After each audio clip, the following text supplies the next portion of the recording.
Welcome to Weld.com. Linnett is in here in the lab today with us. She says she has a small little welding project that she needs help with. So we're going to solve it, ain't we? Hope so. I know you're the welding expert, so I think you can do it. So what I come up with is we're going to get here welding a mirror today. Oh boy, that sounds great. So we're going to have fun doing that. I think so. So we got plenty of tungsten. Okay. Plenty of plates. Okay, I'm going to need it. A broke mirror that we fixed with a piece of stainless. All right. That sounds good. I think it's going to work. I think so. I love doing TIG, and I think being able to do TIG in a mirror is a big deal, and I know I'm learning from a great expert. Thank you. It takes a little bit of expertise and patience. I'm sure. And I think you got it. I'm sure I'll make plenty of mistakes. Yeah. So we're going to take these 2x4 by 14 gauge plates, and we're going to tack them up, and I'm going to set them up in the 2G position. And the reason why I'm doing it like that is because that's the position that she's going to be welding in on her project that's why she's practicing for. So this is why we're going to do it like this. So it'll be a demo of exactly what you're going to be welding in. Good deal. So we'll do a couple practice plates. I'm going to need it. Well, good. All right. Well, that's what you're here for. Okay. We're going to get started. So I'm going to go through the settings that we're going to use today on this Everlast Power 200 DV machine and talk about some of the features. So what we did is, of course, you turn the machine on. We're going to run it at about 40 amps. That's what Linnett feels comfortable at. I think so. Using that stainless 14 gauge plate. We'll start here. We're going to run it on the 2T, and then of course the 2T pedal. Then you have the AC/DC, and of course we're using DC. And then the next one is it's got high frequency start TIG, and then it's got lift arc, and then it's got stick. And of course we're going to use the lift arc. And we're going to go through the pre-flow. We've got it set on 1 for the pre-flow, and then for the post-flow we got it set on about 2. So what are the other buttons? Well, the other buttons are for, this is all pulse settings. You could pulse anything with the TIG, you know what I'm saying? Stainless, AC and stuff, and the pulse is really good for like really thin material. Ah, yeah. So, you know, and it has the Hertz pulse frequency button, and then it has a ratio pulse amps, and then it goes to the balance pulse time. So, and then of course you have your AC side that's used for aluminum, and then your stick. Cool. Got a lot of features, don't it? It definitely does. And the machine runs pretty good. What do you think about how it runs? Let's see how it works. Let's get it. Have you ever heard of this brand called Hilco-Welding? Where they're a 100-plus-year-old brand that specializes in developing, producing, and distributing high-quality welding consumables and abrasives. They're based in the Netherlands and are active in over 100 countries worldwide. Want to know more?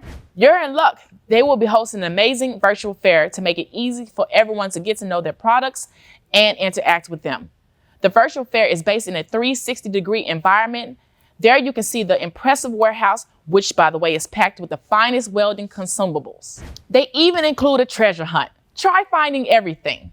The virtual fair is scheduled to go live on the 13th of September, so save the date. Go to their website at hilco-welding.com to find out more details and registration possibilities for the event. Also follow them on Facebook, Instagram, and YouTube for updates on the event, product videos, technical tips and tricks, and more. So Linnett's going to tack up these plates, then we're going to clamp it to the table, and then we're going to tack the plates to the table with the Avesta 308L 045 diameter wire, and it has an AWS spec of A5.9. So Linnett has some technical questions about what direction you need to weld in the mirror. And just like I explained to her, I said, if you're moving that way, and as long as you can see that tungsten in the mirror, that's great. So the minute you lose the side of the tungsten, how are you going to see where you're going or the weld? So she had a very good question. So just like I told her, if you're moving this way and you see the tungsten, that's great. But in this direction where the cup hides the vision of the arc or the tungsten, very hard to weld like that. So I said, you can either do it with your right hand or you can do it with your left hand and still see your tungsten in the mirror. and me decided to go against the grain, I decided to see if we can actually go the opposite way as long as I can see the tungsten. So basically, I'm going to be the test dummy for all you guys. So we'll see if it's correct or wrong. So you'll see the reason why we go a certain direction or if it's actually an option. There you go. We'll put it to the test. Yeah, he's dying to prove me wrong. Here we go.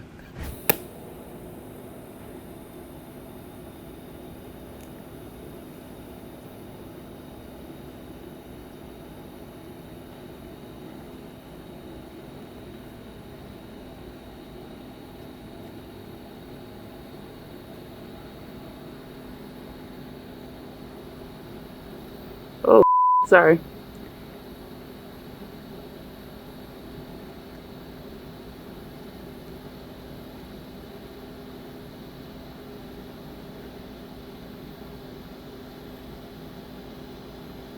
What is this, super duper low?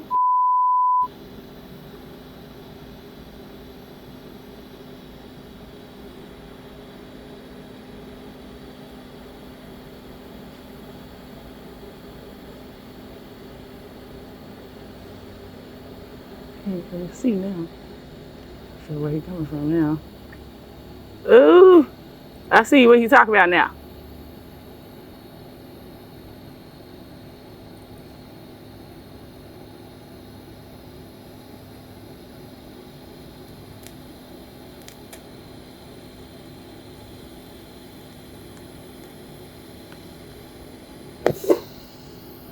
So as you can see, she tried it her way, and just like I said before, I said if you can see the tungsten, you can weld. So she tilted it down, and she got it in there, but missed about this much on the end. Hey, it was a first try. Give me a break. Everybody can't be an expert like you, Paul. Sheesh. So we'll set another one up, and we'll run it the other way. Yep, and we'll compare the two and see which one's better. Here we go.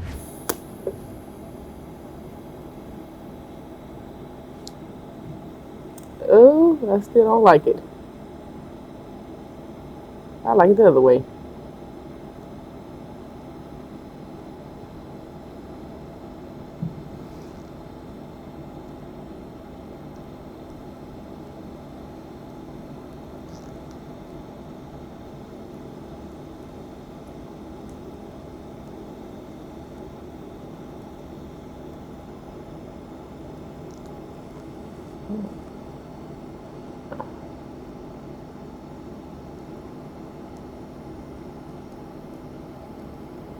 Oh my gosh, what is that in my way? I feel like I'm being restricted.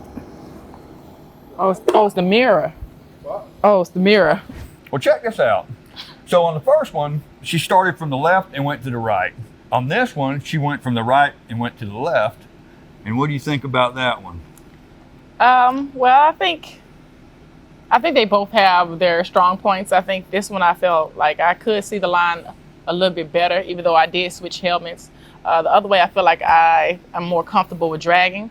I think as long as I practice both ways, whichever might give me the best weld, Right. I think might be the best. I'm not sure yet. Well, you know what? It's good. It's good to know both ways, because who knows what kind of situation you'll be, in trying to weld something like this. So that's what you're practicing for. That's right. So you'll get both sides, because you might not be able to get all the way around one side one way, but you'll be able to do it the other way, what I'm saying, to make the tie-in or something. Might give me a little advantage, especially over Paul. Yeah, see, there you go, So anyway, we're going to do a third one, because three's a charm. So we're going to set another plate up, and she's going to go at it again. Yep. Now, which way we're going to go, we'll see. There you go.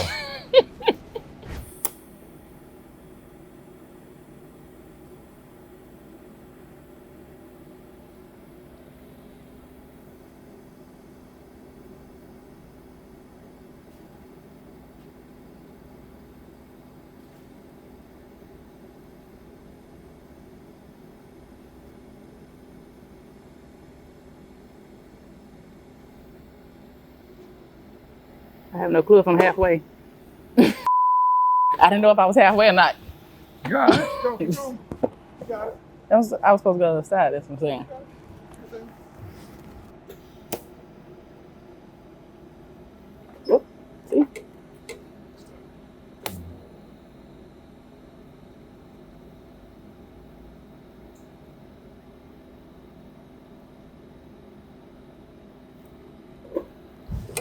It's damn sure harder.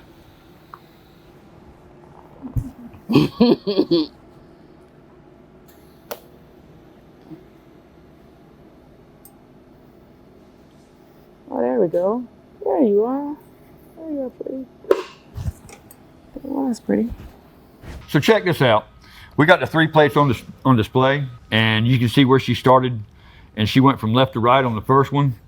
So then she decided to try my way and go from right to left on the second one, which come out a little bit better. And then we turned her up about 5 amps and went from right to left, and you can see it's getting better. So as long as you're getting better, that's the main thing about all this. Yeah. So I think you won't have any problem with it. And the fix for the mirror, you're gonna love this. So the cracked mirror that I cracked, we got the fix for it. Check this out. Bloop. Just like that, nice piece of polished stainless. So what'd you think about it?